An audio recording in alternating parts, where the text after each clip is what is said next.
Well, December 7th will mark the 80th anniversary of the bombing of Pearl Harbor that propelled the United States into World War II. The surprise attack killed more than 2,400 soldiers and civilians. And one of those killed was a sailor whose remains had not been identified since the day of the attack. Thanks to DNA testing, the remains now have a name. As KCRA3's Will Hereford shows us, that sailor now has a final resting place in Amador County. It's a memorial 80 years in the making. Fire trucks and veteran motorcycle riders escorted the remains of Leslie Dellis. It's the way I can say thank you. To a ranch east of Sutter Creek where the sailor can finally rest in peace.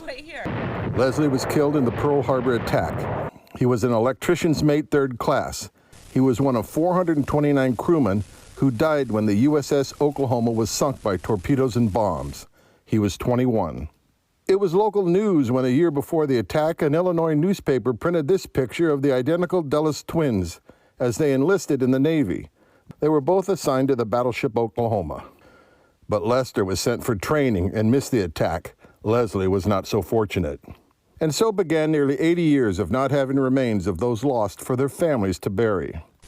Until recently, with DNA testing finally giving names to the unknown remains. For my whole life, I've known about my uncle, whom I never met. Peggy Gardner, Leslie Dellis' niece, was contacted to see if her family wanted to have the remains. The closest living relative that they could find. I mean, I have 2 cousins that are older, but they either did not express an interest, but it's entirely appropriate, I think that I conduct this because he was my father's identical twin.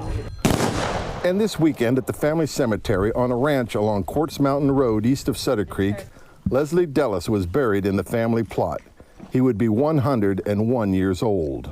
I think even for people that don't know me or didn't know, his family, that they feel like they owe a sense of gratitude for everybody that, paid the ultimate price to maintain our freedom. Nobody here ever knew Leslie Dellis, but that doesn't mean they don't mourn him as if they did. Now he's home, and he's just been missing from his family this whole time. Leslie Dellis is home at a place he had never been before, wholeheartedly welcomed by strangers, never to be disturbed again. In Amador County, Will Hereford, KCRA 3 News. Wow, and at one point, 429 sailors lost in the attack on Pearl Harbor had been unidentified. Now, nearly 80% of them have been identified, and most of those have been returned to their families.